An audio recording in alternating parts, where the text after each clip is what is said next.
রমজানের ২৪ ঘন্টার রুটিন একজন মুমিনের কেমন হবে? রমজানের ২৪টা ঘন্টা আমরা কি কি আমল করব? ফজরে কি করব, জোহরে কি করব, আসরে কি করব, মাগরিব পরে কি করব, বাদ এশা আমরা কি করব? 24 আওয়ার্স রুটিন অফ দ্য রমাদান। আজকে আমরা শুরুতে জানবো রমজানের ২৪টা ঘন্টার প্ল্যান কেমন হবে, আমল কেমনে হবে, কেমনে আমরা প্রত্যেকটা সময় কাটাবো। আমরা সবাই শুনতে রাজি আছি না নাই? বলেন সবাই ইনশাআল্লাহ। দ্য রুটিন অফ রমাদান। আমি শুরু করছি একদম শুরুর থেকে। আপনি ঘুম থেকে উঠলেন, ঘুম থেকে উঠেই সোজা অজু করবেন, অজু করে শুরু করবেন তাহাজ্জুদের নামাজ।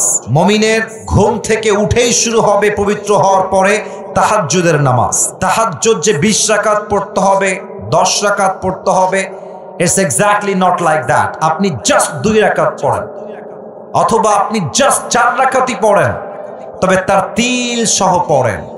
কোরআনটা সুন্দর করে তেলাওয়াত করেন, ইখলাসের সঙ্গে আদায় করেন। হাদিসে আসছে আখলিস দীনাকা ইয়াকফিকা আল আমালুল কালিল। জান্নাতে যাওয়ার জন্য অনেক আমলের প্রয়োজন হয় না। বান্দা যদি একটা আমল ইখলাস নিয়ে করতে পারে, হতে পারে একটা আমল তার জান্নাতে যাওয়ার ওয়াসিলা হিসেবে কবুল হয়ে যাবে। সুবহানাল্লাহ পড়ে সবাই। প্রথম কাজ তাহাজ্জুদ দিয়ে আমরা শুরু করব। আচ্ছা, তাহাজ্জুদ শেষ, আসসালামু আলাইকুম ওয়া রাহমাতুল্লাহ, আসসালামু আলাইকুম ওয়া রাহমাতুল্লাহ, তাহাজ্জুদ শেষ। এবার বসে বসে যা পাঠ করবেন শিখাই দিচ্ছি। কয়েকবার পড়বেন আস্তাগফিরুল্লাহ, আস্তাগফিরুল্লাহ। পড়েন দেখি একবার সবাই আস্তাগফিরুল্লাহ। আমার কানে একটু প্রবলেম হয়েছে মনে হয়, শুনতে পাইনি। আর একবার সবাই জবান থেকে পড়েন আস্তাগফিরুল্লাহ। কয়েকবার ইস্তিগফার পাঠ করবেন, তারপরে দুরুদ ইব্রাহিম পাঠ করবেন। দুরুদ পড়লে কি লাভ হয়? দুরুদ পড়ার পরে যেই দোয়া বান্দা আল্লাহর কাছে করে, আল্লাহ তার দোয়াটা খালি হাতে ফিরিয়ে দেয় না। সুবহানাল্লাহ। ইস্তিগফার পাঠ করবেন, দুরুদ পড়বেন, দোয়া শুরু করবেন আল্লাহর কাছে। যা মনে চায়, যা আপনার দরকার। যাদের বউ নাই আল্লাহকে বলবো, আল্লাহ এবার বউটা আমারে দিয়ে দাও আল্লাহ। বড় সবাই আমিন। যারা আমিন কয় না তারা কেউ বউ পাবে না। জোরে কতি হবে আমিন। আপনার যা যা চাওয়া আছে তাহাজ্জুদের জায়নামাজ বিছিয়ে দোয়া করে চাইবেন। শেষ। তাহাজ্জুদ যখন শেষ হয়ে যাবে, আসবেন সাহরি খাওয়ার জন্য। সাহরি যখন খাওয়া শেষ, বাস সেহরি খেয়ে উঠে গিয়ে সোজা মসজিদে ঢুকে যাবেন। মসজিদে ঢুকে যখন ফজরের আজান হয়ে যাবে, ফজরের ২ রাকাত সুন্নত আদায় করবেন। যশোরের ভাইরা, কয় রাকাত সুন্নত? আর একটু জোরে শুনতে চাই, কয় রাকাত?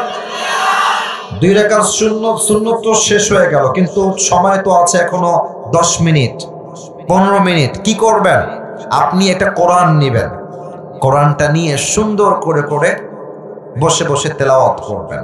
আমার এখনো মনে আছে, আমি তো মাদ্রাসায় পড়াশোনা করেছি। আমাদের ওখানে একটা সিস্টেম ছিল, আমরা প্রত্যেক ওয়াক্ত নামাজে আগে আগে যেতাম, ২০ মিনিট আগে, ৩০ মিনিট আগে যেতাম এবং কোরআনটা নিয়ে সুন্দর করে তেলাওয়াত করতাম। আবার যখন ইকামত দিত, কোরআনটা রেখে আমরা নামাজ আদায় করা শুরু করতাম। অতএব ফজরের সুন্নত আদায় করার পরে বসে বসে ডোন্ট ওয়েস্ট ইউর টাইম, বসে বসে কোরআন তেলাওয়াত করবেন। রাজি আছেন তো ইনশাআল্লাহ? আচ্ছা, ফজরের নামাজ শুরু হয়ে গেল, নামাজ শেষ। সালাম যখন ফিরিয়ে ফেলবেন, সুন্দর করে বসে প্রথম আমল। আচ্ছা, আমার কথা বুঝতে কোনো সমস্যা হচ্ছে না তো? আমার বাড়ি কিন্তু খুলনায়। তা আমার বাড়ি যদি খুলনায় হয়, আর খুলনার মধ্যে তো যশোর পড়ে, তা আমি যশোরে আসলে মাঝে মাঝে প্রাউডলি বলি, আমি যদি খুলনার সন্তান হই, আমি তো যশোরের সন্তান। তা আপনারা আমার পরিচয়ের মানুষ, আপনারা আমার রক্তের মানুষ। কথা বুঝতে সমস্যা হলে তো হবে না রে ভাই, কথা বুঝতেই হবে আমার। আচ্ছা, সালাম ফিরাবেন যখন, প্রথম আমল সকলেই আয়াতুল কুরসি পাঠ করবেন। হাদিসে আসছে, যেই বান্দা প্রত্যেক ফরজ নামাজের পরে আয়াতুল কুরসি পাঠ করে, লাম ইয়ামনাহু মিন দুখুলিল জান্নাহ ইল্লাল মউত, তার মাঝে আর জান্নাতের মাঝে কোনো দেওয়াল থাকে না, জাস্ট মৃত্যু ছাড়া। ও বান্দা মৃত্যুবরণ করে না, তাই সে জান্নাতে যায় না, মরলেই সে জান্নাতি হয়ে যাবে। সুবহানাল্লাহ।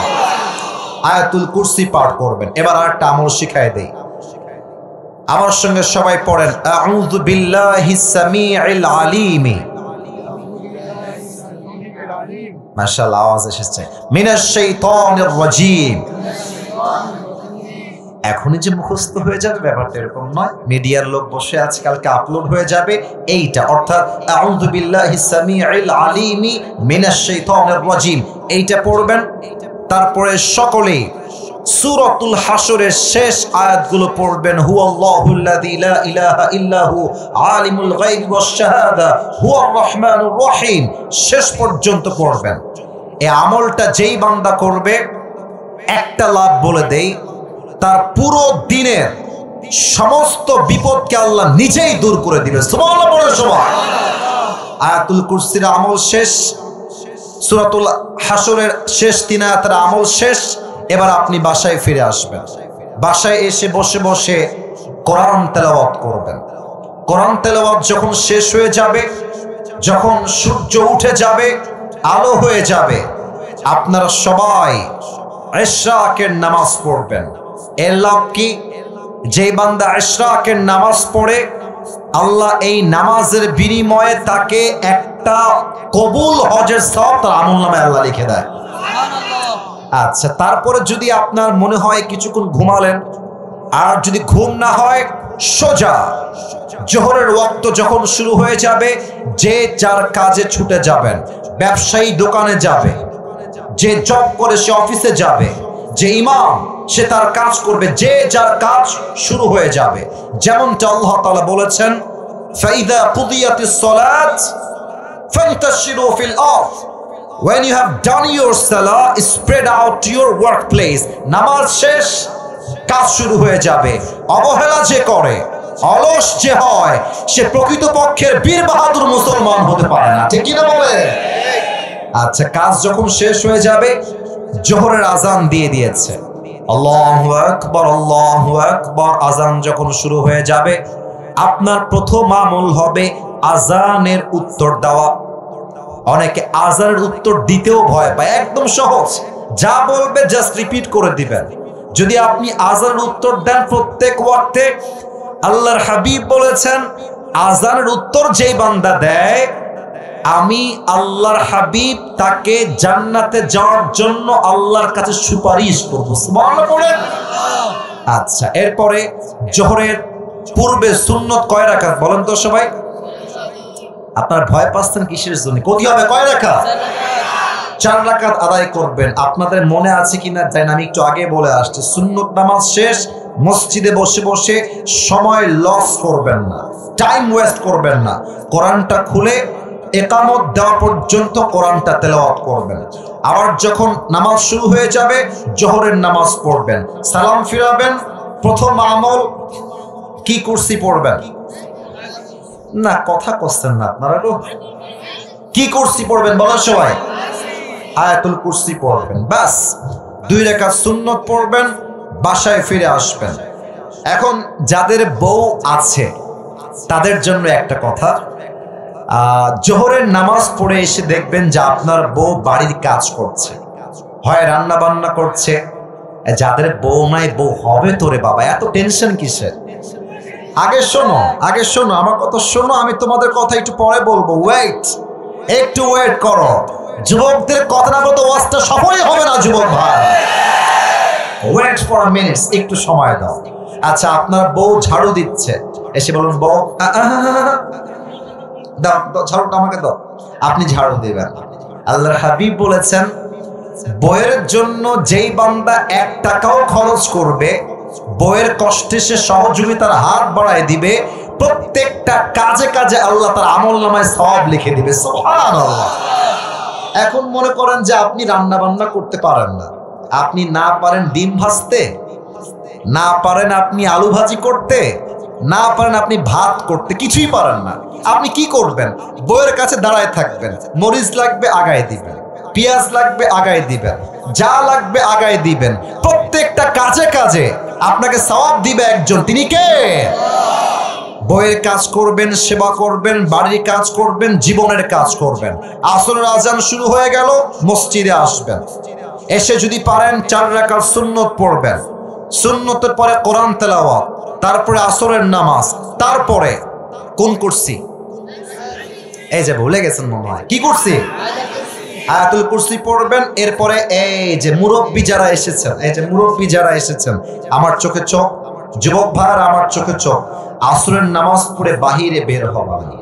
তোমাদের পায়ে হাত রেখে আবদার রাখলাম, আসরের পরে প্রত্যেকটা এলাকার মসজিদে তালিম হবে, প্রত্যেক এলাকার মসজিদে কোরআন শিক্ষা হবে, প্রত্যেকটা এলাকার মসজিদে আসরের নামাজের পরে দ্বীনের শিক্ষা হবে, কোরআন শিক্ষা হবে, ওয়াজ হবে, ফজিলতের কথা হবে।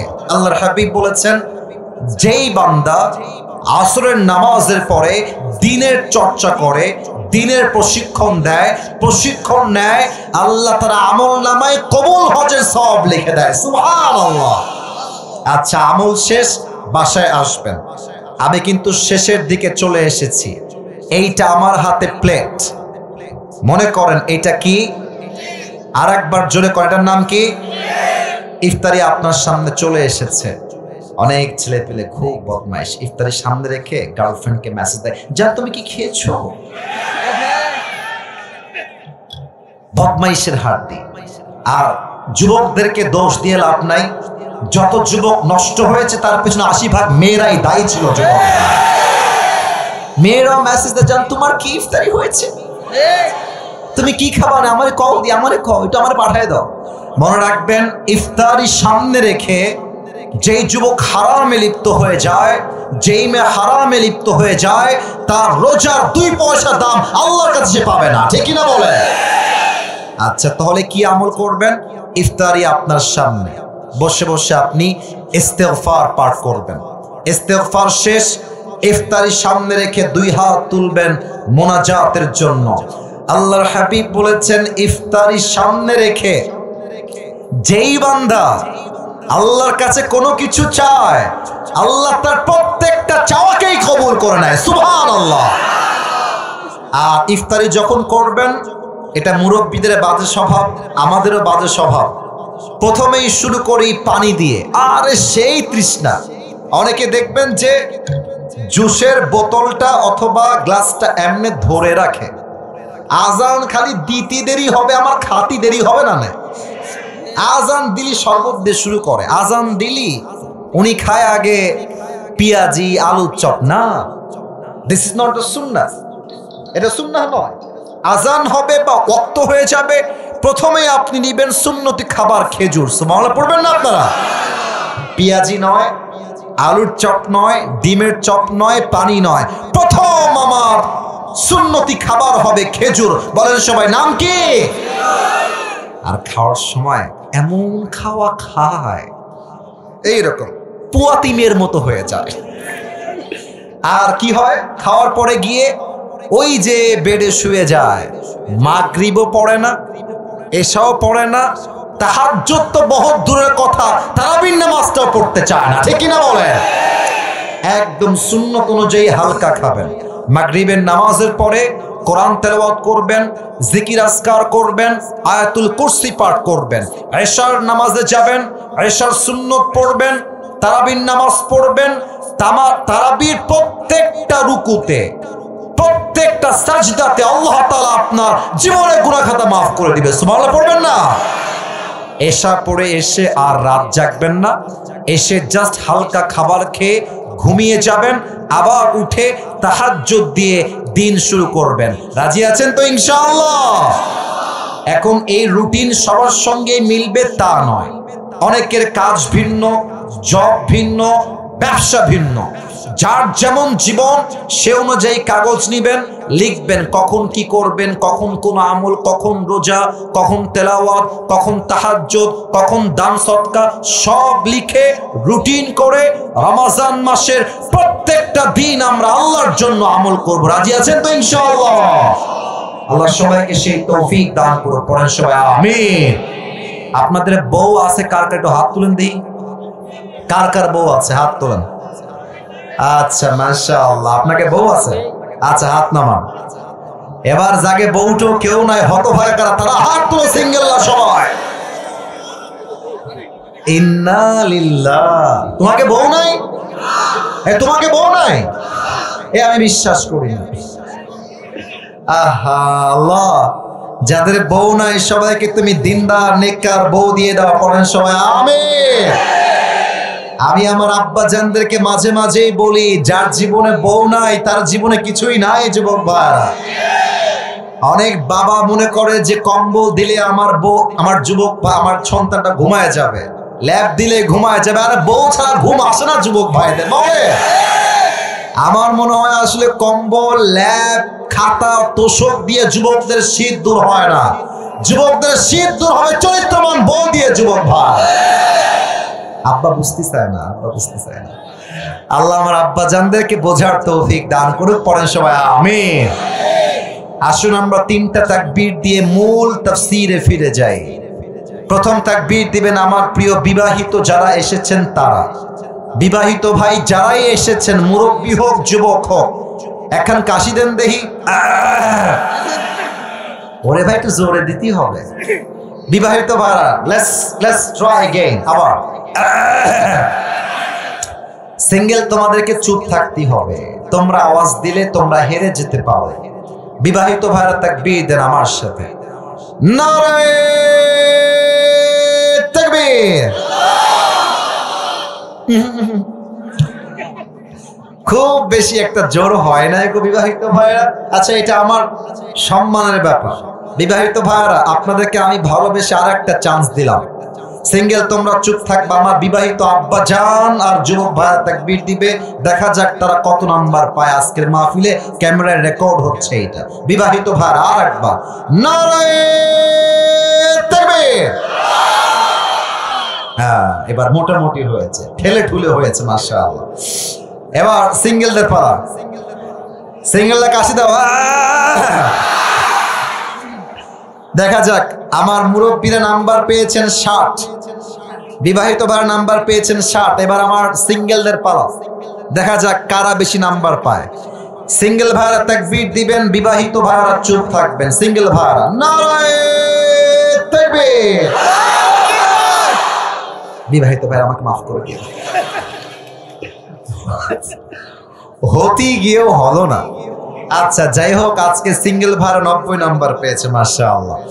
তার মানে আজকে বিবাহিতরা ফেল করেছে, সিঙ্গেলরা পাস করেছে, ঠিক কি না? আচ্ছা, এবার সবাই মিলে তাকবীর দিবেন, কোনো ভাগাভাগি নাই। বিবাহিত সিঙ্গেল কোনো ভাগাভাগি নাই। এমন জোরে একখান তাকবীর দেবেন, আপনাকে তাকবীরের ঠেলায় আমি স্টেজ ভেঙে উল্টে নিচে পড়ে যাব। দেখা যাক, কাশি দেন সবাই মিলে। আমার তো মনে হয় যশোরে আমি এর আগেও এসেছি, যশোরের সন্তানরা কেউ কাপুরুষের সন্তান নয়, সব বীরপুরুষের সন্তান। নারে তাকবীর। আল কোরআনের আলো। একটু ভুল হয়ে গেছে, হ্যাঁ মাশাআল্লাহ। দেখো দ্য রাইট পয়েন্ট। সংসদে যাও, নট ঘরে ঘরে যাও। আচ্ছা, লেটস ট্রাই अगेन টুগেদার। আমরা আবার চেষ্টা করছি। আল কোরআনের আলো, আল হাদিসের আলো, কোরআন হাদিস যেখানে, আলেম ওলামা যেখানে, যশোরবাসী যেখানে, আপনাদের তাকবীরের আওয়াজেই প্রমাণ হয়ে গেছে যে আমার সামনে যেগুলো আছে একটাও বিড়ালের বাচ্চা নয়, সব সিংহের বাচ্চাগুলো আমার সামনে বসে আছে। আল্লাহ যেন এই মাহফিলকে কবুল করে, পড়েন সবাই আমিন। আপনারা তো আমাকে ফেসবুকে আগে দেখেছেন নাকি? সরাসরি আজকে প্রথম দেখলেন কারা কারা? একটু হাত তোলেন তো সরাসরি। ও মা, এদি সবাই, ও মাশাআল্লাহ, হাত নামান, হাত নামান। আচ্ছা প্রিয় ভাইরা, এখন আর ডান বামের কোনো কথা হবে না। আমি কোরআন থেকে, হাদিস থেকে রেফারেন্স ভিত্তিক কথা বলা ফ্রম দিস টাইম আমি শুরু করছি। সবাই যারা এসেছেন আমাকে একটা উত্তর দিলে খুশি হব। আমাদের মাহফিলে কি মায়েরা বোনেরা এসেছে? কোনে ভাই, কোনে? ওই সামনে। ওখানে কি প্রজেক্টর দেওয়া আছে? সাউন্ড যাচ্ছে ওখানে? আচ্ছা, আমি দোয়া করে দেই আমার কলিজার টুকরা আম্মা জানকে, কলিজার টুকরা আমার প্রিয় বোনকে আল্লাহ তাআলা ফাতেমা রাদিয়াল্লাহু তাআলা আনহার চরিত্রবান হওয়ার তৌফিক দান করুক। পড়েন সবাই আমিন। আর আমার হাতে কোরআন আছে, এই মুহূর্তে একটা কথা বলবো, সত্য কথা বলবো, যশোরে এত সুন্দর পরিবেশ আগে কখনো পাই নাই। সাউন্ড সিস্টেম পারফেক্ট, কমিটির ব্যবহার সুন্দর, টাইম ম্যানেজমেন্ট ঠিকঠাক, আর সামনে তো সব বাঘের বাচ্চাগুলো বসে আছে এখানে।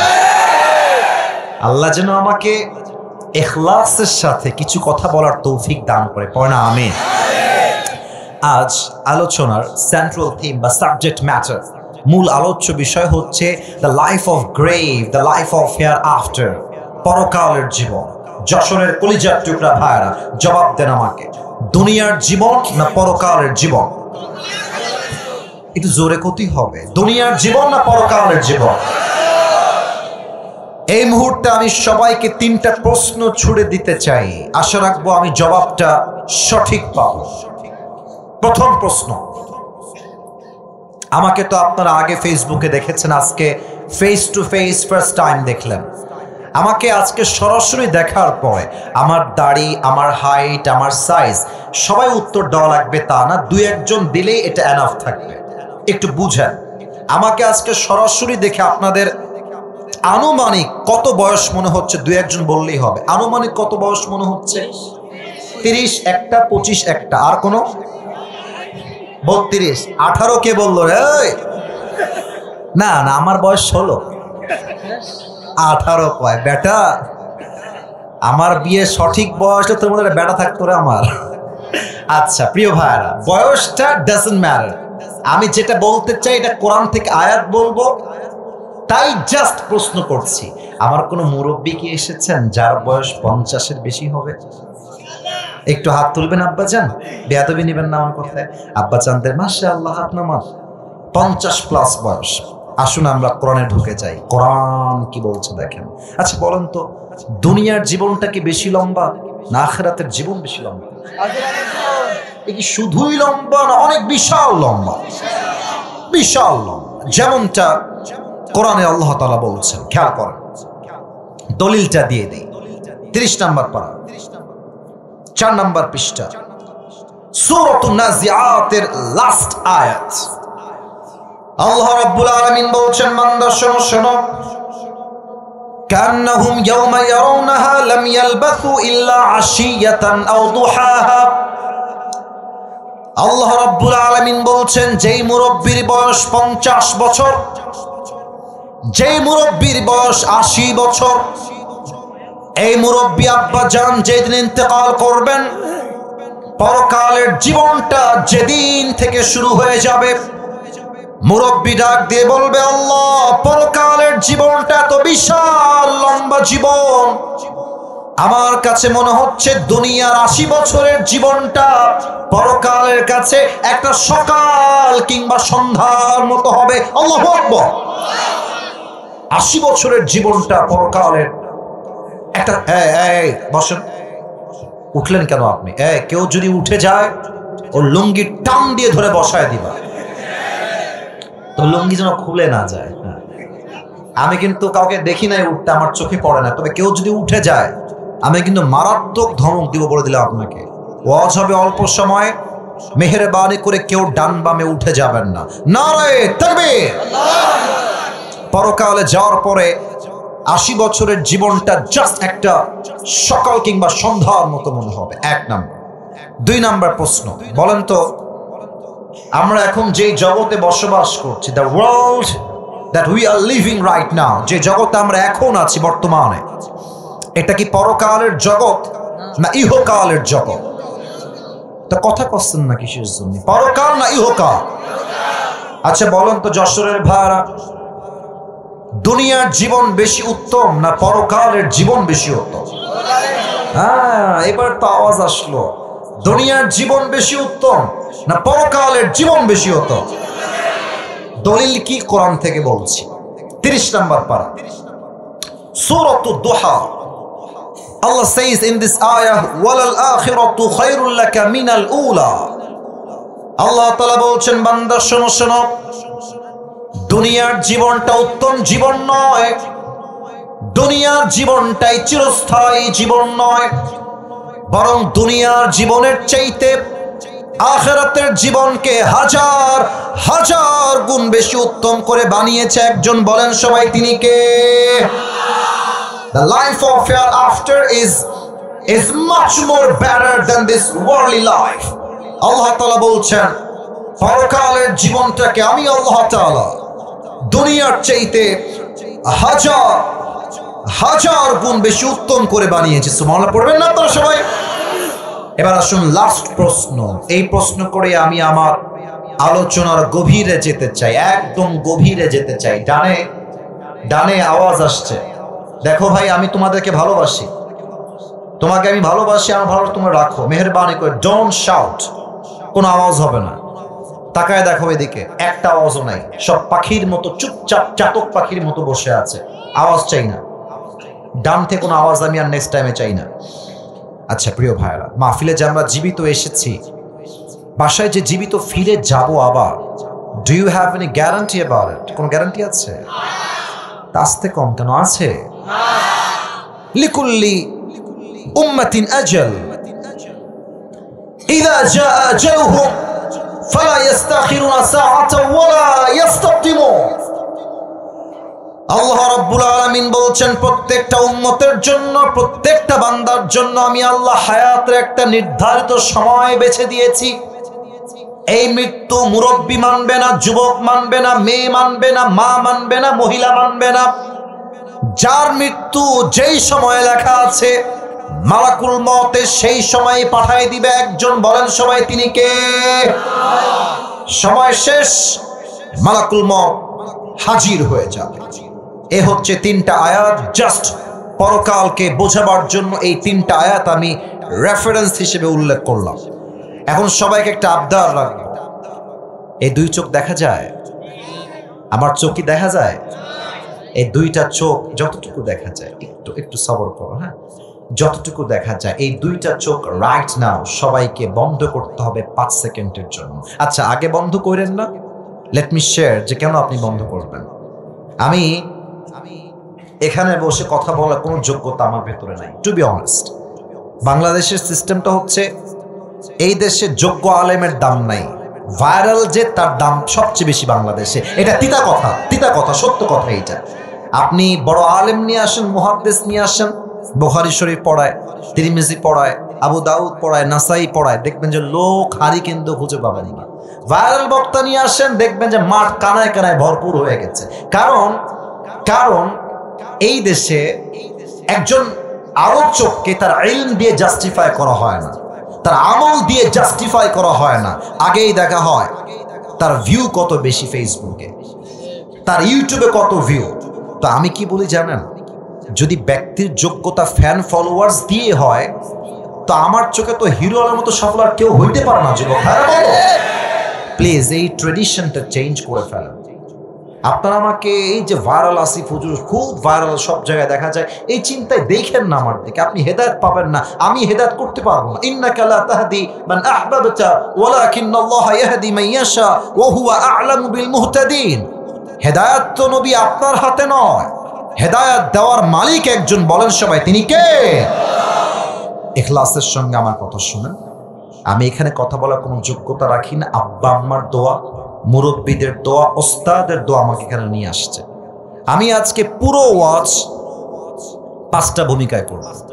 5টা ভূমিকা। এক, পেছনে কথা বলো না, আস্তে বসে পড়ো কলিজা, তোমরা বসে পড়ো। যুবক ভাইরা আপনারা বসে পড়েন, সমস্যা নাই ভাই। ধমক দিয়ে না, ভালোবাসতে গোটা বিশ্বকে জয় করতে হবে, তাই না? আমি খুব ভাইরাল, আমার লোক জনসংখ্যা বেশি ভাব নিলাম। মনে রাখবেন, বাংলাদেশে 5 আগস্টে প্রমাণ হয়ে গিয়েছে, যার যত অহংকার তার পতন তত সুনিশ্চিত হয়ে যায়। অহংকার দেখায় কোনো লাভ নাই, ভালোবাসা দিয়ে সব জয় করতে হবে। আমি কয়টা ভূমিকায় কথা বলবো? এবার আওয়াজ পাচ্ছি, কথা কোন সবাই কয়টা? এক, পরকালের জীবনটা শুরু হবে কেমন, মৃত্যু আমাদের সামনে আসবে কেমন, নামাজি মৃত্যু কেমন হবে, বেনামাজি মৃত্যু কেমন হবে, আজকে আমরা জানবো। 2, আজীবন শুনেছি কবরের জীবন, কবর কবর কবর। আজকে আমরা জানবো কবরের প্রথম রাত আমাদের কেমন হবে, কিভাবে কাটবে, কি হতে পারে, ফেরেশতা এসে কি করবে আমাদের সাথে, এটা আমরা 2 নম্বরে জানবো। 3 নম্বরে আমরা জানবো মৃত্যু মানে is not end of your life. মৃত্যু মানে জীবনটা শেষ নয়, বরং মৃত্যুর পরে আপনাকে আবার রূহ দিয়ে জীবিত করবে একজন। বলেন সবাই, তিনি কে? 4 নম্বর, কিয়ামত, হিসাব দিবস একদিন কায়েম হবে। প্রত্যেকটা আমলের জাররা জাররা হিসাব হবে। সে কিয়ামতের দিনে বান্দার আমল নামার হিসাব কেমনে হবে, কিভাবে হবে, কোরআন থেকে আজকে আমরা 4 নাম্বার এই বিষয়টা জানি। সর্বশেষ 5 নাম্বার আমরা জানবো হিসাবের পরে একদল যাবে ডান দিকে জান্নাতে, আর একদল যাবে বাম দিকে জাহান্নামে। জান্নাতীরা জান্নাতে যাবে কেন, জাহান্নামীরা জাহান্নামে যাবে কেন, কি কারণে যাবে, আজকে ইন ডিটেইলস কোরআন থেকে হাদিস থেকে আমরা রেফারেন্স ভিত্তিক প্রত্যেকটা বিষয়কে হাইলাইট করব। বলেন সবাই হাত তুলে ইনশাআল্লাহ। এবার আমি আমার চোখ বন্ধ করে ফেলেছি, আপনারাও চোখ বন্ধ করে ফেলেন। Please close your eyes everyone. আমার কথা রাখেন যশোরের ভাইরা, আমি আপনাদের সন্তান, আমার কথাটা রাখেন। চোখ যদি বন্ধ হয়ে যায়, আমি কাউকে দেখতে পাচ্ছি না, I can't see anyone, not a single person. যে চোখ বন্ধ হয়ে যায়, এবার মাথাটা একটু নিচে নামান, আমি কাউকে দেখতে পাচ্ছি না, বাট বিশ্বাস সবাই আমার কথা রাখবেন। চোখ বন্ধ, নাম্বার 1। নাম্বার 2, মাথাটা নিচে যাবে, একদম নিচে। আচ্ছা, মাথা যদি নিচু হয়ে যায়, এবার জাস্ট 5টা সেকেন্ডের জন্য ভাবেন যে আজকের রাত হচ্ছে আপনার এই দুনিয়াতে শেষ রাত। কাল ফজরের পরেই আপনার যশোরের এই মাঠে, এই জায়গায় আগামীকাল ফজরের পরে আপনার জানাজার নামাজ অনুষ্ঠিত হবে। জাস্ট ভাবেন মৃত্যুটা আজকেই আসতে পারে। এই মৃত্যুর কথা 5টা সেকেন্ড ভাবেন। আমি 5 গুনছি, 1 থেকে 5। 1, 2, 3, 4, 5। যশোরের লাউখালীর ভাইরা চোখ খুলবেন, মাথা উঁচু করবেন, আমার দিকে তাকান। এবার প্রথমে ঢুকে যাই প্রথম বিষয়। মালাকুল মউত যখন কোন একজন বান্দার সামনে এসে দাঁড়িয়ে যাবে, হাদিসে আসছে 2 প্রকার হবে। 1, the death of people, those who perform the salah, and number 2 is the death of people, those who do not perform the salah. এক হচ্ছে নামাজি বান্দা, আর এক হচ্ছে বেনামাজি বান্দা। নামাজি বান্দার সামনে যখন মালাকুল মউত আসবে, তার দেহের চামড়ার রং হবে সাদা, ধবধবে ফর্সা, দেহের জুব্বা হবে সাদা, দেখতে হবে তাগড়া যুবকের মতো। সাদা একটা জুব্বা পরে মালাকুল মউত নামাজি বান্দার সামনে এসে দাঁড়িয়ে যাবে, ডাক দিয়ে বলবে, ইয়া আইয়াতুহান নাফসুল মুতমাইন্নাহ উখরুজি ইলা মাগফিরাতিল্লাহি ওয়া রিজওয়ানি। এই নামাজি বান্দা, বের হয়ে আসো, বের হয়ে আসো। নামাজি বান্দা ডাক দিয়ে বলবে, বের হয়ে আমি কোথায় যাব? এবার মালাকুল মউত বলবে, ইলা মাগফিরাতিল্লাহি ওয়া রিজওয়ানি, আসো, আল্লাহর জান্নাত আর ক্ষমা তোমার অপেক্ষমান হয়ে আছে, তুমি বের হলে তোমাকে আমি জান্নাতে পৌঁছায় দিব। সুবহানাল্লাহ। আচ্ছা দেখেন তো আমার হাতে এখানে কি ভাই, কথা না কলি বুঝি কেমন বলা, এটা কি? আচ্ছা আরেকবার খেয়াল করেন তো, এই টিস্যু কি গোল না চারকোনা? একটা হাদিস বলবো, আগে আমাকে ইনশিওর করেন গোল না চারকোনা। খেয়াল রাখবেন আমার হাতের দিকে। হাদিসে আসছে, কাফাম মিন আকফানিল জান্নাহ ওয়া হানুত মিন হানুতিল জান্নাহ। নামাজি বান্দার রূহকে কবজ করবার জন্য আল্লাহ তাআলা জান্নাত থেকে একটা লাল রেশমি রুমালের চাদর জান্নাত থেকে হাদিয়া হিসেবে মালাকুল মউতের মাধ্যমে নামাজি বান্দার কাছে গিফট হিসেবে পাঠিয়ে দিবেন। সুবহানাল্লাহ। আচ্ছা কিভাবে কবজ হবে? Let me act with you. একটু অভিনয় করছি, এটা হারাম কোনো অভিনয় নয়, হাদিসকে প্র্যাকটিক্যালি বোঝাবার জন্য অভিনয়টা করছি। দেখেন, look at my right hand. ডান হাত দেখা যায়?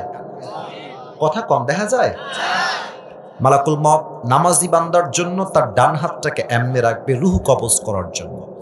রূহটা যখন কবজ করবে, জাস্ট ন্যাচারালি সফটলি, হালকাভাবে ডান হাত বাড়ায় দিবে।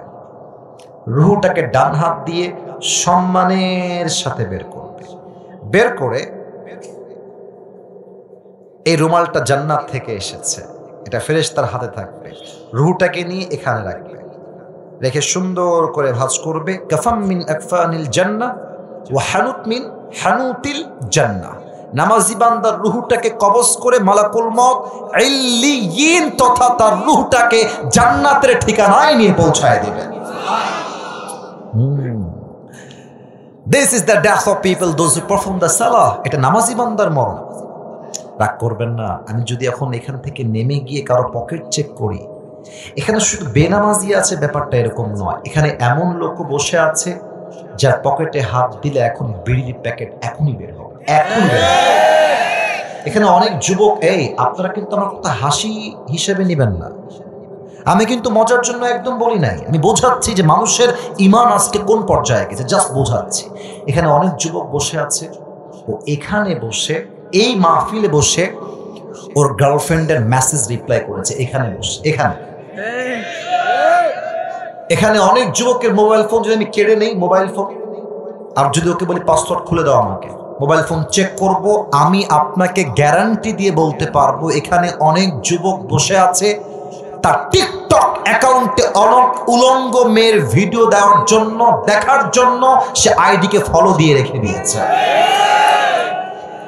হাসির জন্য বলি নাই, বোঝাবো আপনাদেরকে যে এই বেনামাজি মৃত্যু কতটা ভয়ঙ্কর হতে পারে।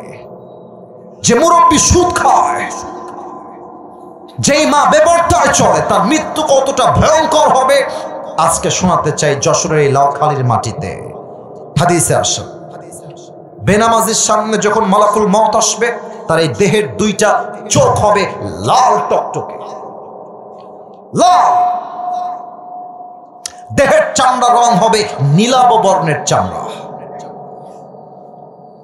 পা থাকবে জমিনে, মাথা থাকবে আকাশ বরাবর, বিশাল লম্বা। দেহের পোশাক হবে কালো কুৎসিত পোশাক। বেনামাজি বান্দা যখন মালাকুল মউতকে চোখ দিয়ে দেখবে, মালাকুল মউতের ভয়ঙ্কর চেহারা দেখার পরে বেনামাজি পুরো দেহটা থরথর থরথর করে কাঁপবে,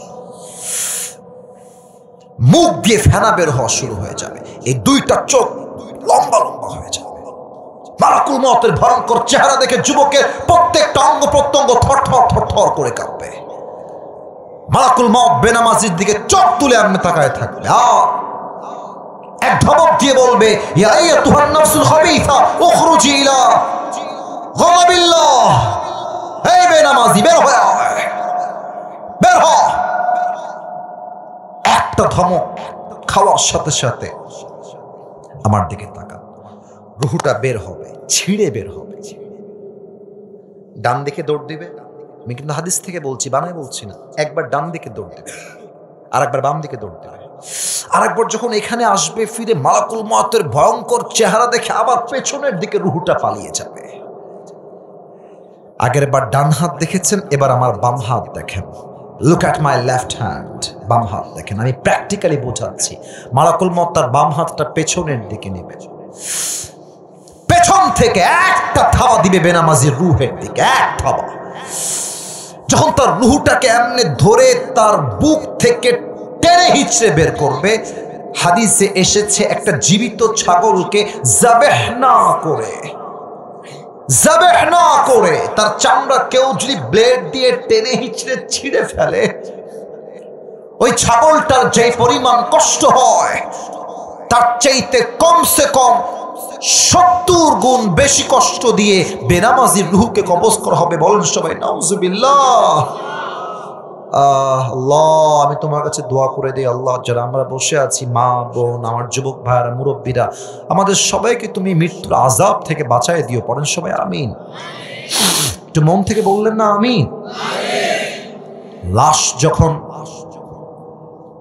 নিথর দেহ পড়ে থাকবে, আপনার নামে মাইকিং শুরু হয়ে যাবে, অমুকের বাবা, অমুকের দাদা, অমুকের ভাই দুনিয়াতে আর নাই, জানাজা হয়ে যাবে। লাশ যখন কবরে রাখবে, হাদিসে আসছে যখন আত্মীয় স্বজন 40 কদম দূরে যাবে, সঙ্গে সঙ্গে 2 জন ফেরেশতা হাজির হয়ে যাবে। এবার একটা প্রশ্ন করব, যার উত্তর 95 ভাগেরও বেশি মানুষ ভুল দিতে পারে, তাই আগেই সাবধান করলাম। বলেন তো, কবরে রাখার পরে বান্দাকে প্রশ্ন করা হবে কয়টা? 3টা না 4টা। আমি বলবো, আমি বাধাবার জন্য জিজ্ঞেস করি নাই। বলেন সবাই, কবরে মোট প্রশ্ন হবে কয়টা? 4টা।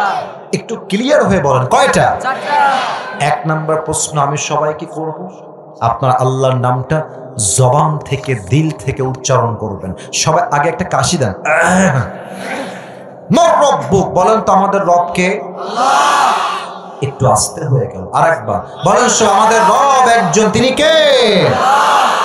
আল্লাহু আল্লাহু, তুমি জাল্লে জালালুহু, শেষ করা তো যায় না গে তোমার গুণগান। আপনারা পারেন না? একটু বলেন দেখি আমার সাথে, আল্লাহু আল্লাহু, তুমি জাল্লে জালালুহু, শেষ করা তো যায় না গে তোমার গুণগান। তুমি কাদের ও গফফার, তুমি জালিল ও জব্বার, তুমি কাদের ও গফফার, তুমি জালিল ও জব্বার, অনন্ত অসীম তুমি রহিম রহমান। ঠিক কিনা বলেন? তুমি মাটির আদমকে প্রথম সৃষ্টি করিয়া ঘোষণা করিয়া দিলে শ্রেষ্ঠ বলিয়া। গান আমার সাথে, তুমি মাটির আদমকে প্রথম সৃষ্টি করিয়া ঘোষণা করিয়া দিলে শ্রেষ্ঠ বলিয়া। তাই নূরের ফেরেশতা করে আদমকে সিজদা, তাই নূরের ফেরেশতা করে আদমকে সিজদা। সবার চেয়ে দিলে মাটির মানুষকে সম্মান। আল্লাহু আল্লাহু, তুমি জাল্লে জালালুহু, শেষ করা তো যায় না গে তোমার গুণগান। আমাদের রব কে? আবার বলেন, রব কে? 2 নাম্বার প্রশ্ন হবে, ওয়ামান নাবিয়্যুকা তা'রিফু হাযার রাজুল, do you know this person, who is he? আচ্ছা আমার দিকে তাকান তো সবাই, এটা আমার মুখে কি? দাড়ি। কথা কোন, এটার নাম কি? দাড়ি। এটা হটাইছি যেন আপনারা আমাকে দেখতে পান ভালো করে। আচ্ছা, দাড়ি তো সবাই দেখলেন আমার মুখে, আগেও দেখেছেন। কথা সত্যি কবেন, মিথ্যা কেউ কবেন না, যা মনে আছে তাই বলবেন। আমি যে দাড়িটা রেখেছি, লম্বা লম্বা চাপ দাড়ি, আমাকে দেখে কি আনস্মার্ট লাগতেছে না স্মার্ট লাগতেছে? তো আসতে কষ্টেন কিসের জন্য? আনস্মার্ট না স্মার্ট? অনেক মেয়ে আছে দেখবেন দাড়ি দেখলে চুলকানি শুরু হয়ে যায়। আমি কি বলি জানো? যেই সেমড়ি, আমার নানি কয় সেমড়ি, মেয়েদেরকে আমার নানি বলে সেমড়ি বা সিমড়ি। তা আমি বলি কি জানেন, যদি আপনাকে কোনো মেয়ে বলে কে, এটা কমিটি নাকি? ও 1 নম্বরে যাবা? আচ্ছা ঠিক আছে যাও। যার বউ নাই সে ভুলে উঠবা না, যার বউ নাই তার বাড়িতে আসলে কিছুই নাই, কোথাও যাওয়া যাবে না, ঠিক কিনা? চুপচাপ বসে থাকো। তো আমার নানি বলে কি সিমড়ি। তা আমি আমার ভাষায় বলি যে যেই সিমড়ি তোমার দাড়ির জন্য বিয়ে করতে চায় না, তারে বলে দিবা যে আপনার মতো সিমড়ির জন্য আমার মতো দাড়িওয়ালা বীর পুরুষ পারফেক্ট হবে না, আপনার মতো সিমড়ির জন্য বিটিএস এর হিজড়া ছাড়া পারফেক্ট অপশন আমার কাছে না। যেই মেয়ে আমাকে দাড়ির জন্য বিয়ে করতে চায় না, সে আমার বাড়ির বউ হওয়ার যোগ্যতাই তো রাখে না, ঠিক কিনা বলেন? বলেন তো আমার নবীর মুখে লম্বা লম্বা চাপ দাড়ি ছিল কি ছিল না? আচ্ছা আমি বুঝি না যে মেয়েদের রুচি আজকে তো খারাপ কেন? না সবাইকে এক পাল্লায় মাপছি তা না, মাপ চাচ্ছি, আমি সবাইকে এক পাল্লায় মাপি না। তো বেশিরভাগ মেয়েদের দিনদার না, বেশিরভাগ মেয়েদের গাঞ্জাখোর বেশি পছন্দ হয়, আর বাসও খায় সেই লেভেলের বাস। কারণ গাঞ্জাখোর তো নিজের জীবনের মূল্য নিজেই বোঝে না, ও তার বইয়ের মূল্য বুঝবে কেমন করে যশোরের ভাই। এবার আর একবার বলেন তো আমার নবীর মুখে লম্বা লম্বা চাপ দাড়ি ছিল কি ছিল না? আমার নবীর মতো সুন্দর এই তল্লাটে দ্বিতীয় আর কেউ কি হতে পারে? চাঁদের চেয়ে সুন্দর তুমি নবী আমার কামলিওয়ালা, দো জাহানের বাদশাহ তুমি প্যারা নবী সাল্লে আলা, দো জাহানের বাদশাহ তুমি প্যারা নবী সাল্লে আলা। চাঁদের চেয়ে সুন্দর তুমি নবী আমার কামলিহি ওয়ালা সুবহানাল্লাহ পড়বেন না? এবার 3 নাম্বার প্রশ্ন অহংকার নিয়ে বলবেন, গৌরব নিয়ে বলবেন। ওয়ামা দীনুক, what's the name of your religion? আমাদের ধর্মের নাম কি? ইসলাম। আর একবার সবাই মিলে আমাদের ধর্মের নাম কি? ইসলাম। আমাদের ধর্মের নাম ইসলাম বলেই তো ভারতদেরকে আমরা ছাড় দেই। একটা সাংবাদিক আছে, বাংলাদেশ আর থাকবে না, চিনতে পারছেন? হ্যাঁ, নাম ক্ষতি হবে না, নাম ক্ষতি হবে না। সেই থেকে হচ্ছে কি, আমাকে বাংলাদেশ থেকে চট্টগ্রাম নিয়ে নেবে, ফেনী নিয়ে নেবে। তা আমিও আমার ওয়াজে বলেছি, তোমার নীতি হলে তো আগে আসতেই হবে, আসো তারপরে খেলা হবে, আসো। বেটা ফেনী কি তোর বাপের নাকি রে বেটা? চট্টগ্রাম তোর বাপের সম্পদ বেটা। এই বাংলার প্রত্যেকটা ইঞ্চি মাটি হাজার যুবকের তাজা রক্তে বিনিময়ে স্বাধীন করেছে, ঠিক কিনা বলেন? এত সহজ না। আমার তো মনে হয় যে এই সাংবাদিক না, গুলিস্তানে জায়গা বিক্রি করলে বেশি মানাবে যুবক ভাই, ঠিক কিনা? বাপ রে বাপ। আসলে কি জানেন, কথা আমি বাড়াতে চাই না, একটা কথাই বলবো, ওই স্বামীর কোলে বউ গেলে বউয়ের কোলে স্বামী আসলে সবার শক্তি বেড়ে যায়, তাই না যুবক ভাইরা বলো? এত সহজ না। শহীদ আবু সাইদকে ভুলবেন না, শহীদ মুগ্ধকে ভুলবেন না।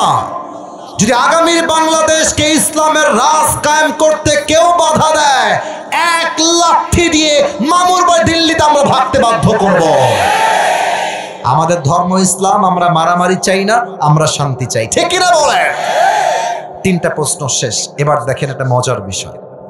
ফেরেশতা বলবে, কি রে এই যুবক তো একটাও আটকায় না, ওরে যা করছি তাই উত্তর দিয়ে দিচ্ছে ঠাস ঠাস করে। কবে যে ওমা ইলমুক, what's the source of your knowledge? এই যুবক, তুমি এত কিছু শিখছো কোয়ান্তে, তোমার জ্ঞানের উৎস কোথায়? আমরা বলবো আমাদের জ্ঞানের উৎস একটা কিতাব, কিতাবটার নাম আল্লাহ। আর জোরে কত হবে কিতাবটার নাম? আল্লাহ বলবে, এই ফেরেশতা স্টপ স্টপ, এই ফেরেশতা থামো থামো থামো থামো, আর কোনো প্রশ্ন হবে না। যাও আমার বান্দার কবরটাকে জান্নাতের বাগান বানায় দাও। আরে আমার বান্দার কবরটাকে 70 গজ লম্বা করে দাও, সুবহানাল্লাহ। আর একটা মজার হাদিস বলি। ফেরেশতা বলবে, এই বামে কথা বলছো কারা? একদম চুপচাপ। না না, হাসাহাসি করা যাবে না, আমি কবরে কথা বলছি, আপনি হাসলে তো ঈমান থাকবে না ভাই, চুপচাপ কথা শুনুন আমার। আল্লাহর হাবিব বলেছেন, যখন বান্দার প্রশ্ন উত্তরে বান্দা পাশ করবে, ফেরেশতা বলবেন, নাম কেন মিল আরুজ, নাম কেন মিল আরুজ। ফেরেশতা বলবে, এই বান্দা ঘুমিয়ে যাও। কেমন ঘুম দিবা? একজন নববধূর মতো। নববধূ যেমন বাসর রাতে স্বামীর কোলে ঘুমিয়ে যায়, তুমিও কবরে ঘুমিয়ে যাও, কিয়ামত পর্যন্ত তোমার ঘুম কেউ ভাঙাতে আসবে না। সুবহানাল্লাহ। এমন কবর আমরা সবাই চাই কি চাই না? কারা কারা চাই? দুটো হাত তুলে আল্লাহকে দেখান। হাত উপরে, সবার হাত উপরে। তাকবীর দেওয়া লাগবে না, আমি হাত উপরে রাখতে বলেছি, হাত উপরে রাখেন। প্রিয় ভাইরা, আমার কমিটির ভাইরা, আমার রাজসাক্ষী ইমানদার তারা, আমি বলেছি 1 ঘন্টার বেশি ওয়াজ হবে না, আগে আগে ওয়াজ শেষ হবে। আমার ওয়াজ এখন 1 ঘন্টা প্রায় 10 মিনিটের কাছাকাছি। আপনারা বলবেন, হুজুর 1 ঘন্টার বেশি ওয়াজ কেন করলেন? কারণ সব জায়গায় নিয়ম দিয়ে কাজ হয় না, মাঝে মাঝে ভালোবাসা দিয়েও তো হিসাব করতে হয়। আমি চাই আরো ওয়াজ করতে। আমার ওয়াজ চলবে নাকি চলবে না? সবাই তাকবীর দেন, নারায়ে তাকবীর। এবার আমি যে ওয়াদা করি, 2 হাত উঁচু করে আমাকে ওয়াদা করবেন। বলেন সবাই, হুজুর। কথা কয় না কিসের জন্য? জোরে কতি হবে হুজুর। আমরা যশোরের সন্তান, আপনারে ওয়াদা দিচ্ছি, আমরা দোয়া না করে কেউ বাসায় যাব না নে। আরে জোরে কম, যাব না নে। বলেন সবাই ইনশাআল্লাহ। হাত নামান। শোনেন, আল্লাহর হাবিব বলেছেন, লা ঈমানা লা লিমান লা আমানা লা। যার কথা ঠিক নাই তার ঈমানের ঠিক নাই, ঠিক কিনা বলেন? যারা ওয়াদা করেছেন কেউ গেলে সাবধান, দেওয়ার আগে কেউ ভুলেও যাবেন না, চোখ কিন্তু আমাদের সবার দিকেই রয়েছে, ঠিক কি না? নারে তাকবীর। 3 নাম্বার বিষয় হলো বান্দার মৃত্যু হয়ে যাওয়া মানেই বান্দার জীবন শেষ নয়। বান্দা কবরে যাওয়ার পরে বান্দাকে আবার জীবন দিয়ে জীবিত করবে একজন, তিনি কে? আচ্ছা, এখন একটা হাদিস বোঝাবো, আমার হাতের দিকে সবাই খেয়াল করবেন। একটা কাগজ আমার হাতে দেখা যায়, এটা কিন্তু বিড়ি না, এটা বিড়ি না।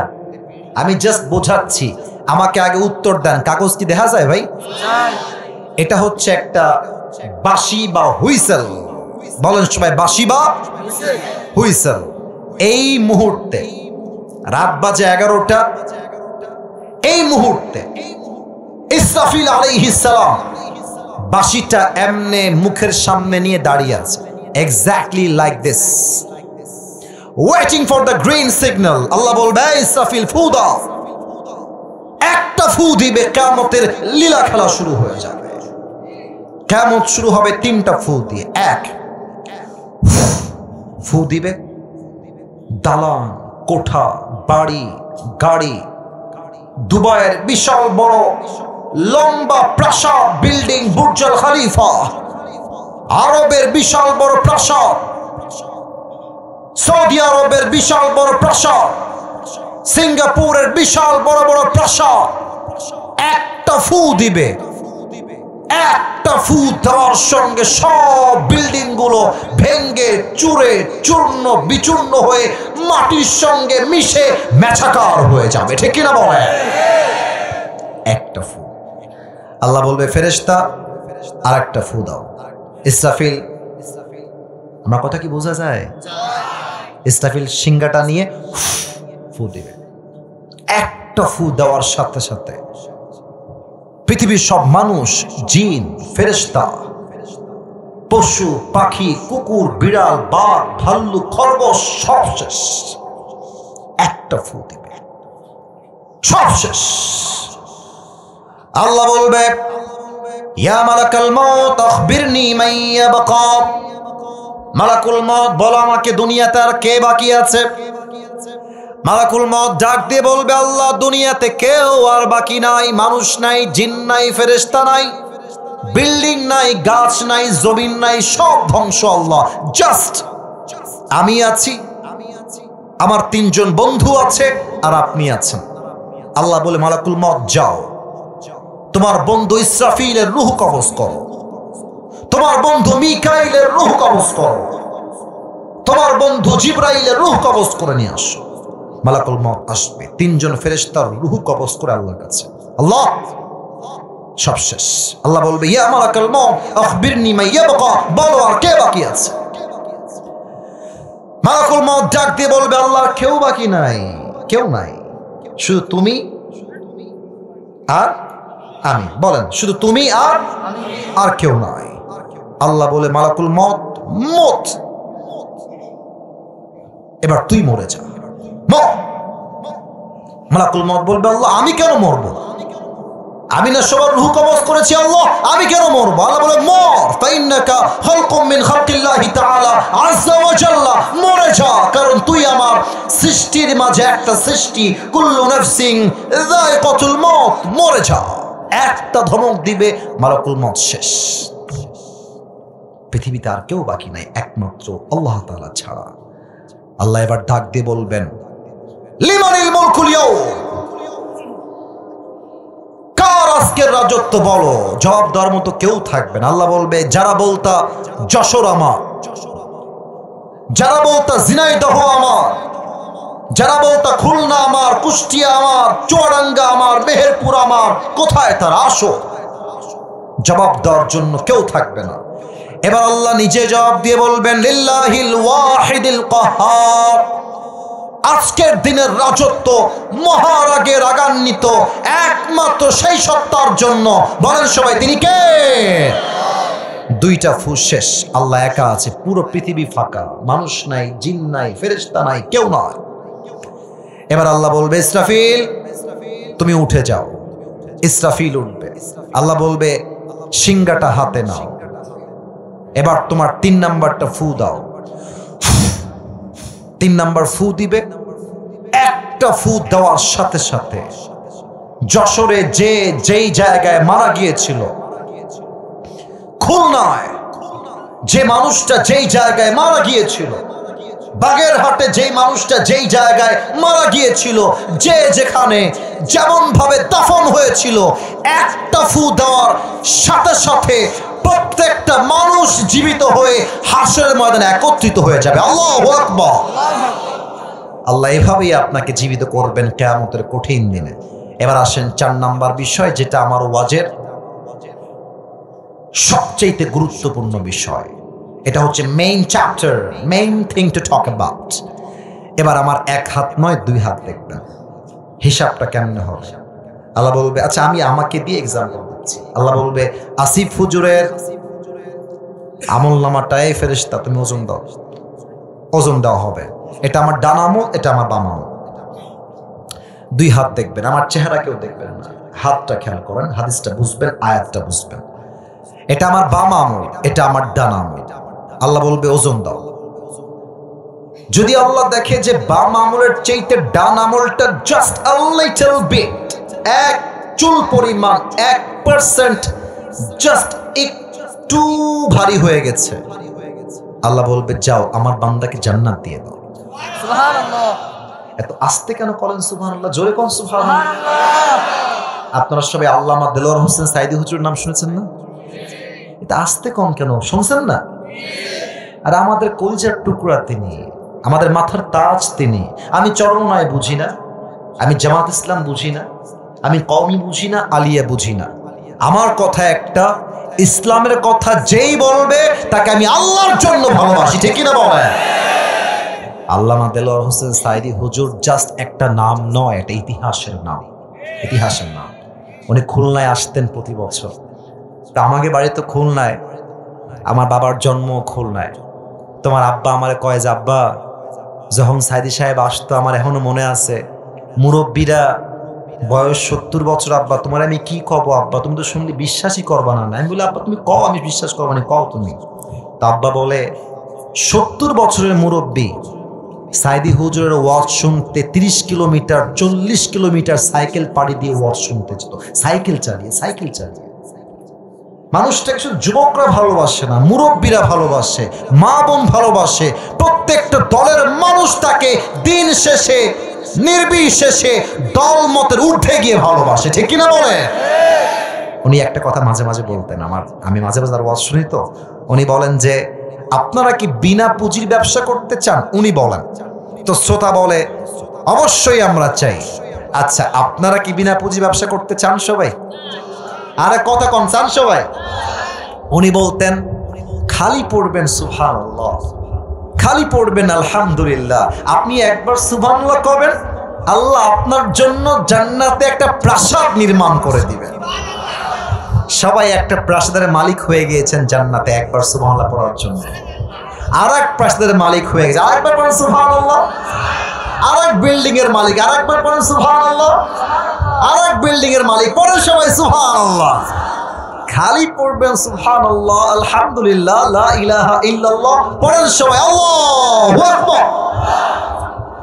এজন্য কেউ কৃপণ হবেন না সুবহানাল্লাহ বলার জন্য। এক আমল ভারী, আল্লাহ বলবে যাও বান্দাকে আমার জান্নাত দিয়ে দাও। এবার প্রথম হিসাব শুরু হবে বান্দার আমলনামা নিয়ে। আউয়ালু মা ইউহাসাবু বিহিল আবদু ইয়াউমাল কিয়ামাতি আস-সালাহ। প্রথম হিসাবই হবে নামাজ নিয়ে। উত্তর চাই সবার থেকে, প্রথম হিসাব কি দিয়ে? আর একটু জোরে, কি দিয়ে? এবার বলেন তো ইসলামের দ্বিতীয় খলিফা যিনি, তার নাম কি ছিল? কে বলতে পারে ইসলামের দ্বিতীয় খলিফা? ওমর ফারুক রাদিয়াল্লাহু তাআলা আনহু। উত্তরটা আস্তে হয়ে গেছে, বলেন সবাই ইসলামের দ্বিতীয় খলিফার নাম কি? ওমর ফারুক। এটাই আমার ওয়াজের শেষাংশ, কেউ যেন আমরা মিস না করে ফেলি। কথায় আছে শেষ ভালো যার। যশোর এটা আমার শেষ মাহফিল, আবার পুরো বছরের সিজন এখান থেকে শেষ হয়ে যাচ্ছে। এজন্য আমি চাই শেষ ভালো যার, সব ভালো তার। আজকে আমাদের শুরুও ভালো, মাঝেও ভালো, শেষেও আমরা ভালো চাই, ঠিক কিনা বলে? ওমরে ফারুক রাদিয়াল্লাহু তাআলা আনহুর কাছে একজন যুবক আসছে, তার নাম হলো আবু লুলু আল মাজুসি। পেশায় একজন সে ব্যবসায়ী এবং সে একজন অগ্নি উপাসক, কাফের, মুসলমান নয়। এসে বলছে, ইয়া ওমর, তোমার কাছে আমার একটা বিশাল বড় অভিযোগ আছে। ওমরে ফারুক বলছে, ধরো তো ধরো তো ধরো তো ধরো তো ধরো তো ধরো। না না, এক নাম্বারও হবে না, এখন বসো। এক নাম্বারও হবে না, একটু পরে আমি ছাড়বো সবাইকে, বসে পড়ো। ছেলে পেলে ভাবছে আমার চোখ মনে হয় যায় না। আরে বেটা, আমি দেখতে পাই রে, চোখ চশমা খুললেও দেখতে পাই। সবাই তাকবীর দেন, নারায়ে তাকবীর। অভিযোগ করছে, ইয়া ওমর, আমার যে মালিক আছে সে প্রত্যেক দিন আমার কাছে 6 দিরহাম চার্জ করে, 6 দিরহাম। ওমরে ফারুক বলছে, এখন তোমার অভিযোগ কি? আমাকে অভিযোগটা কও, আমি শুনি অভিযোগটা কি। ওই যুবক ডাক দিয়ে বলছে, আমি 6 দিরহাম চার্জ করে আমি দিতে পারবো না, আমাকে 2 দিরহাম করে দেন। ওমরে ফারুক ডাক দিয়ে বলছে, যুবক, তোমার ব্যবসার সোর্স কি? তুমি কি করে খাও, আমাকে সেইটা আগে বলো। যুবকটা বলছে, আমি প্রত্যেক দিন লম্বা লম্বা খঞ্জর বানাই। খঞ্জর বাংলাতে আমরা বলি চাকু, এই আরবি ভাষায় খঞ্জর কাকে বলে? মুরব্বীরা, যুবক ভাইয়ার আমার ডান হাত দেখেন, আমি বুঝাচ্ছি খঞ্জর কাকে বলে। ডানেও চাকু, বামেও চাকু, মাকবাদাতুহু ফি ওয়াসাতি, হ্যান্ডেলটা হচ্ছে ঠিক মাঝখানে। বলছে, ও আচ্ছা, আরব বিশ্বের প্রত্যেকটা নেতার পেটের ডান দিকে বিশাল বড় একটা খাপ থাকে। এবার ওই যুবক ওমরকে হত্যা করবার জন্য বিশাল লম্বা একটা ছুরি বানিয়েছে। ছুরিটা বানিয়ে পেটের ডান দিকে রেখে দিয়েছে আর ভাবছে যে ওমরকে আসলে হত্যা করা যায়, কেমন করে হত্যা করব আমি। চিন্তা করছে কেমনে কেমনে করা যায়। এবার প্ল্যান করে দেখা যাক আপনারা পারেন কিনা। বলেন তো, শীতকালে ঠান্ডা লাগলে ফজরের পরে আমরা জাস্ট জ্যাকেট পরি না, আর একটা জিনিস দিয়ে আমরা পুরো দেহটাকে ঢাকি, এটার নাম কি? রাইট অ্যান্সার, চাদর। এখন তো চাদর আমার কাছে নাই, আমি হাত দিয়ে বোঝাচ্ছি। চাদরটা 2 পাশে এমনি ঝুলাই দিয়েছে, বিশাল লম্বা চাদর। চাদরের এক পার্ট হচ্ছে ডান পার্ট, আর এক পার্ট হচ্ছে বাম পার্ট, ঝুলাই দিয়েছে। আর চাদরের ডান পার্টটা টিস্যু দিয়ে বোঝায়, এখান থেকে নিয়ে পুরো চাদরটা এমনে দিয়ে এমনে ঘুরায় দিয়েছে, জাস্ট লাইক দিস, মেয়েদের নেকাবের মতো। নেকাব পরে মেয়েরা দেখেন না, পুরো ঢাকা মুখ, চোখ ছাড়া কিছুই আর দেখা যায়। ওই কাফেরটা পুরো চাদর দিয়ে মুখ সব ঢেকে ফেলেছে। এবার যখন ফজরের আজান দিয়েছে, ওই কাফের মুসল্লি হয়ে মুনাফিকের রূপে নামাজ পড়তে আসছে ওমরের পেছনে। ওমরে ফারুক রাদিয়াল্লাহু তাআলা আনহু মসজিদে প্রবেশ করেছেন ইমাম হিসেবে। ডাক দিয়ে বলছেন, সুফু সুফুফাকুম, কাতার সোজা করো, কাঁধে কাঁধ মিলিয়ে দাঁড়িয়ে যাও, আল্লাহু আকবার। বাস, সানা পড়েছেন, সূরা ফাতিহা পড়েছেন, কিরাত পড়েছেন। যখন কিরাত পড়া শেষ, সবাই আমার দিকে দেখবেন। এখন আমি আমার ওয়াজের শেষাংশের হাদিসে আছি, খুব মনোযোগ দিবেন। আল্লাহু আকবার। ওমরে ফারুক রাদিয়াল্লাহু তাআলা আনহু আল্লাহু আকবার দিয়ে রুকুতে গিয়েছেন। এবার তিনি পড়ছেন, সুবহান রাব্বিয়াল আযীম, সুবহান রাব্বিয়াল আযীম, সুবহান রাব্বিয়াল আযীম। আর ওই কাফের পেছনের দিকে ওট পেরে দাঁড়িয়ে আছে। এক লাফ দিয়ে ওমরে ফারুকের সামনে সে দাঁড়িয়ে গিয়েছে, এক লাফ দিয়ে। এবার ওমরে ফারুক যখন তাসবিহ পাঠ করা শেষ হয়ে গিয়েছে, ওমরে ফারুক বলছেন, সামি আল্লাহু লিমান হামিদা, এমনি উঠে গিয়েছে। আর ওই কাফের বিশাল লম্বা খঞ্জর বের করে, ডানেও চাকু বামেও চাকু। ওমরে ফারুক যখনই উঠে গিয়েছেন, ওমরের পেট বরাবর এমনে ধরে এখান থেকে একটা, এখান থেকে একটা, আবার ডান দিক থেকে ছুরির আঘাত করে বাম দিকে একটা, এমন যে 3টা আঘাত দিয়েছে। ওমরের পেট কেটে নাড়ি ভুড়িগুলো সব বাহিরে বের হয়ে গেছে। আর ওমরে ফারুক চিৎকার দিয়ে বলছেন, কাতালানি আল কাল, আমাকে একটা কুকুর হত্যা করেছে, কে কোথায় আছে, আমাকে বাঁচাও। অজ্ঞান হয়ে পড়ে গিয়েছে।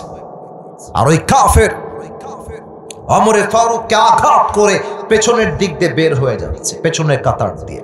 হাদিসে আসছে 7 জন সাহাবী নামাজের মাঝেই বলছে, হুজুহু, ধরো, পালিয়ে যেন না যায়, ধরো। যাই ধরতে গেছে অন্ধকার ছিল রাত। ওই কাফের যাকে সামনে পেয়েছে ছুরি দিয়ে এমনে এমনে যাকে সামনে পেয়েছে, কারো গলায়, কারো বুকে, কারো পেটে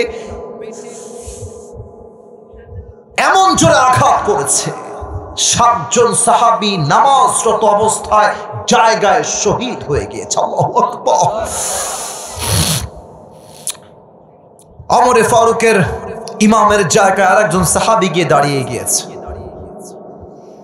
নামাজ যখন শেষ, সব সাহাবী দৌড় দিয়ে ওমরে ফারুক রাদিয়াল্লাহু তাআলা আনহুর কাছে এসেছে যে তিনি বেঁচে আছেন কিনা। গিয়ে দেখছেন ওমরে ফারুক এইভাবে শুয়ে আছেন চিত হয়ে, আর পেট কেটে নাড়ি ভুড়িগুলো বাহিরে বের হয়ে আছে, গল গল করে রক্ত বের হচ্ছে, অজ্ঞান হয়ে গেছে। সাহাবীরা বুঝে গেছে ওমর ফারুক হয়তো আর বাঁচবে না।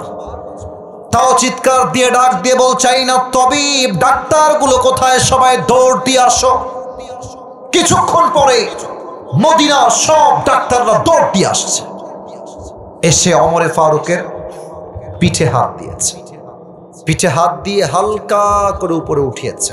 একটা পানির গ্লাস নিয়ে আসছে, মুখটা নিচে হালকা উপরে হালকা ফাঁকা করেছে, আর পানি নিয়ে এসে মুখে হালকা পানি দিয়েছে। পানি যখন গলা দিয়ে নেমে গেছে, গলা দিয়ে নেমে বুক দিয়ে নেমে সব পানিগুলো পেট কেটে বাহিরে বের হয়ে গেছে। সাহাবা একরাম বলছে, পানি দিয়ে কাজ হবে না, দুধ নিয়ে আসেন, দুধ গাঢ় খাবার, সহজে দুধ বের হবে না। দুধ নিয়ে আসছে, দুধ যখন মুখে দিয়েছে, দুধটা গলা দিয়ে নেমে বুক দিয়ে নেমে সবগুলো দুধ পেট কেটে বাহিরে বের হয়ে গেছে। এই দৃশ্য দেখে সাহাবা একরামদের চোখে আর পানি থামে না। ডাক্তাররাও কাঁদে, সাহাবা একরামরাও কাঁদে, আর বলছে হয়তোবা ওমরে ফারুক আর জীবনেও চোখ খুলবে না। হঠাৎ করে একজন সাহাবী দূর থেকে দেখছে যে ওমরে ফারুক হঠাৎ করে তার চোখটা ভেরি লিটল বিট, একদম ছোট্ট করে চোখটা খুলেছে। আর ওই সাহাবী দূর থেকে ডাক দিয়ে বলছে, মা লাকা ইয়া ওমর, মা লাকা ইয়া ওমর, হে ওমর আপনার কি হয়েছে আমাকে বলেন। দৌড় দিয়ে চলে আসছে। ওমরে ফারুক জবান দিয়ে একটা কথাও বলছেন না, জাস্ট ইঙ্গিত করছেন, একবার কান একবার ঠোঁট। আবার বলছি, একবার কান একবার ঠোঁট। আবারও বলছি, একবার কান আর একবার ঠোঁট। ওই সাহাবী বুঝে গিয়েছে ওমরে ফারুক শেষ ওসিয়তটা আমার কানে কানে করতে চায়। সোজা দৌড় দিয়ে গিয়ে কানটা বাড়িয়ে দিয়েছে। আর মনে মনে ভাবছে ওমরে ফারুক রাদিয়াল্লাহু তাআলা আনহু আমাকে হয়তো ডাক দিয়ে বলবে, এই সাহাবী শোনো, আমার মৃত্যুর পরে আমার সন্তানের খেয়াল রেখো, আমার স্ত্রীর খেয়াল রেখো, বাবা মায়ের খেয়াল রেখো, রাজ্যের সম্পত্তি সব তুমি দেখে রেখো। এই চিন্তা করে কানটা বাড়িয়ে দিয়েছে। ওমরে ফারুক তার জীবনের শেষ মুহূর্ত, পেটের নাড়িভুড়ি সব বাহিরে বের হয়ে গেছে, চোখ লাল হয়ে গেছে কষ্টের যন্ত্রণায়। মৃত্যুর শেষ মুহূর্তে তিনি পদার্পণ করেছেন। ওই সাহাবীর কানে কানে ওমরে ফারুক জাস্ট একটা কথা জিজ্ঞেস করেছেন, এই সাহাবী, বাচ্চা, সন্তান, বউ, বাপ, মা, রাজ্য, সম্পত্তি আমার কিছুই প্রয়োজন নাই, আমাকে জাস্ট একটা কথা বলো, আসল্লান নাস, আসল্লান নাস।